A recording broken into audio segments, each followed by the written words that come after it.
ভগৱানে যদি মোক এটা শক্তি দিলেহেঁতেন মই মানুহটো তিনিটা হৈ ল'লোহেঁতেন আৰু প্ৰতিটো ৰুমতে সোমাই সোমাই ক্লাছ কৰি থাকিলোহেঁতেন। এয়া চাওক, এইসকল আমাৰ ক্লাছ 7ৰ ষ্টুডেণ্ট। ইহঁতৰ সকলোৰে এটা সপোন আছে, ডাঙৰ মানুহ হোৱা। পঢ়িবলৈ আহিছে, কিন্তু শিক্ষক নাই। চৰকাৰে আমাক শিক্ষকেই নিদিয়ে। অসম দেশৰ বিষম কথা, কি ক'মনো আৰু আমাৰ স্কুলৰ কথা। এইখন আমাৰ স্কুল, দেখিবলৈ বৰ ধুনীয়া। শিক্ষক হ'ল 2জন, শ্ৰেণী 3টা। আপোনালোকে চাওক চৰাইদেউ জিলাৰ শিক্ষা ব্যৱস্থা। মই এজন এইখন বিদ্যালয়ৰ শিক্ষক, কিন্তু বৰ দুখেৰে ক'ব লগা হৈছে। আগতেও নিউজো কৰিছোঁ বহুত, তথাপি দুখেৰে ক'ব লগা হৈছে আমাৰ 3টা ক্লাছ আছে আৰু শিক্ষক আছোঁ মই অকলে। মই এতিয়া ক'ত সোমাম, কাক পঢ়াম? তো হেড ছাৰ গ'ল মিটিং, তো এতিয়া মই অকলশৰীয়া। ভাবিছোঁ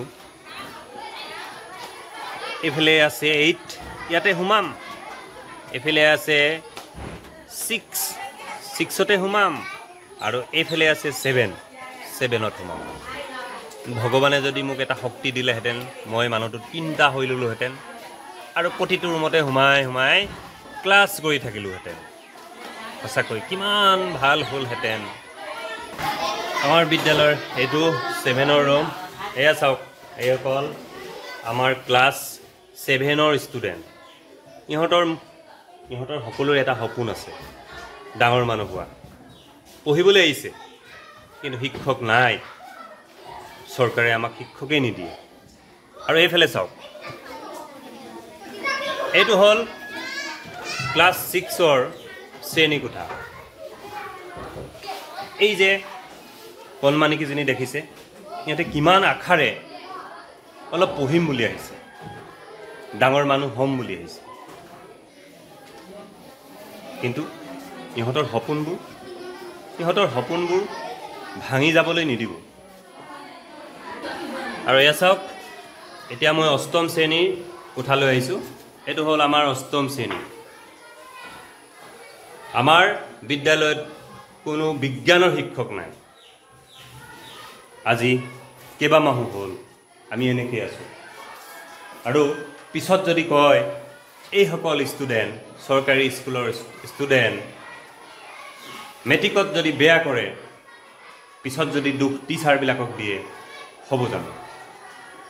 শিক্ষা বিভাগে আমাক শিক্ষক আজিও দিয়া নাই। আমি ব্লকত খবৰ কৰিছোঁ, আনকি জিলাৰ অতিৰিক্ত উপায়ুক্ত মহোদয়কো লগ কৰিছোঁ, কিন্তু তথাপি আমি আশাবাদী শিক্ষক পাম এদিন। কিন্তু কেতিয়া পাম? আমিতো এনেকৈ সদায় ৰৈ থাকিব নোৱাৰোঁ। আমাৰ পঢ়াবোৰ থমকি ৰৈছে ক'ৰবাত। অকল 1 বা 2টা ক্লাছ কৰি আমি ঘৰমুৱা হ'ব লগা হৈছে। এইসকল কণ শিশুৰ ভৱিষ্যত এতিয়া চৰকাৰৰ হাতত। তো আপোনালোকে অনুগ্ৰহ কৰি ভিডিঅ'টি যিমান পাৰে শ্বেয়াৰ কৰিব, যাতে আমি আমাৰ এই কণমানি এই শিশুসকলৰ ভৱিষ্যত যাতে আমি উন্নত কৰিব পাৰোঁ। কাৰণ শিক্ষাইহে এটা জাতিৰ ভৱিষ্যত নিৰ্ণয় কৰে। শিক্ষা নহ'লে একো নাই, শূন্য। ধন্যবাদ। জয় আই অসম।